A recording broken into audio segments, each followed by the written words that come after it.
ശ്രീനിവാസ കോളേജിൽ 2 മലയാളി ജൂനിയർ വിദ്യാർത്ഥികളെ റാഗ് ചെയ്ത് മർദ്ദിച്ച സംഭവത്തിൽ 6 സീനിയർ മലയാളി വിദ്യാർത്ഥികൾ അറസ്റ്റിൽ. 1ാം സെമസ്റ്റർ വിദ്യാർത്ഥികളായ ആദർശ്, ജസീൻ ഖാദർ എന്നിവരെയാണ് സീനിയർ വിദ്യാർത്ഥികൾ മർദ്ദിച്ചത്. കറുത്ത ഷൂസ് ധരിച്ചെത്തിയതിന്റെ പേരിലായിരുന്നു ക്രൂരമായ മർദ്ദനം. പാണ്ഡേശ്വര പോലീസാണ് കണ്ണൂർ, തൃശൂർ, പയ്യന്നൂർ സ്വദേശികളായ പ്രതികളെ അറസ്റ്റ് ചെയ്തത്. ഷഫീഖ് നസറുള്ള വിശദാംശങ്ങളുമായി. ഷഫീഖ്, ഈ റാഗിംഗ് മർദ്ദനം സംബന്ധിച്ച് പരാതി വരുന്നു, പിന്നാലെ പോലീസ് അന്വേഷണം നടത്തുന്നു. മലയാളി വിദ്യാർത്ഥികൾ, സീനിയർ വിദ്യാർത്ഥികൾ തന്നെയാണ് ഇപ്പോൾ അറസ്റ്റിലായത്. കോളേജ് അധികൃതർ ഇത് സംബന്ധിച്ച് എന്താണ് പറയുന്നത്? പോലീസിന്റെ നടപടികൾ എങ്ങനെയാണ്?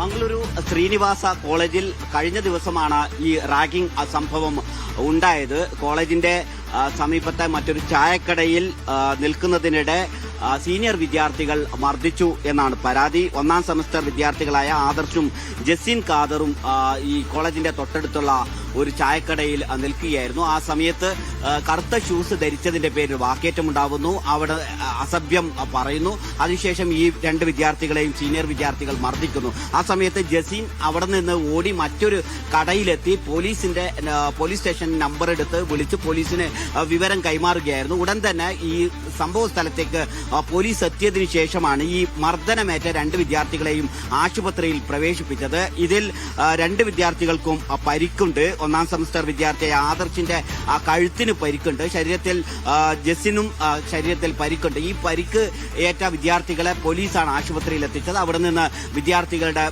പരാതി എഴുതി വാങ്ങിയതിനു ശേഷമാണ് ഈ 6 വിദ്യാർത്ഥികളെയും പോലീസ് അറസ്റ്റ് ചെയ്തത്. 6 പേരും മലയാളികളാണ് എന്ന് പോലീസ് അറിയിച്ചിട്ടുണ്ട്. ഈ സംഭവത്തിൽ ആരോപിതരായ വിദ്യാർത്ഥികൾക്കെതിരെ നടപടി സ്വീകരിക്കും എന്നാണ് കോളേജ് വ്യക്തമാക്കുന്നത്. കറുത്ത ഷൂസ് ധരിച്ചതിന്റെ പേരിൽ വാക്കേറ്റമുണ്ടാവുകയും അങ്ങനെ വാക്കേറ്റം പിന്നീട് മർദ്ദനത്തിലേക്ക് കലാശിക്കുകയും ചെയ്തു എന്നതാണ് ഇതിൽ മനസ്സിലാവുന്നത്. ഇത് കോളേജിന്റെ തൊട്ടടുത്തുള്ള ഒരു ചായക്കടയിലാണ് സംഭവം നടന്നത്. അവിടെ നിന്ന് ഓടി മറ്റൊരു സ്ഥലത്തെത്തി പോലീസിനെ നേരിട്ട് വിവരം അറിയിച്ചു. പോലീസ് എത്തിയാണ് ഈ 2 കുട്ടികളെയും ആശുപത്രിയിൽ എത്തിച്ചത് എന്നതുകൊണ്ട് തന്നെ പോലീസാണ് ഈ വിദ്യാർത്ഥികളിൽ നിന്ന് പരാതി എഴുതി വാങ്ങുന്നത്. ആ എഴുതി വാങ്ങിയതിനു ശേഷം ഈ സംഭവത്തിൽ ആരോപണ വിധേയരായ 6 പേരെയും പോലീസ് അറസ്റ്റ് ചെയ്യുകയും ഉടൻ ജാമ്യത്തിൽ വിട്ടയക്കുകയും ചെയ്തു. ഇവർ മലയാളികൾ, പരിക്കേറ്റവരും അതോടൊപ്പം തന്നെ മർദ്ദിച്ചവരും മലയാളി വിദ്യാർത്ഥികളാണ്. മംഗളൂരിൽ ഇത്തരത്തിൽ മലയാളി വിദ്യാർത്ഥികൾക്കെതിരെ ഉണ്ടാകുന്ന അക്രമങ്ങൾ വർദ്ധിക്കുന്നതായും അതിൽ ആരോപിതരാവുന്നതും മലയാളി വിദ്യാർത്ഥികൾ തന്നെയാണ് എന്നതാണ് ഇതിന്റെ ഒരു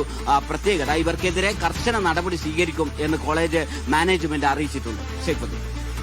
ഷഫീഖ് നസറുള്ളയാണ് വിശദാംശങ്ങൾ നൽകിയത്.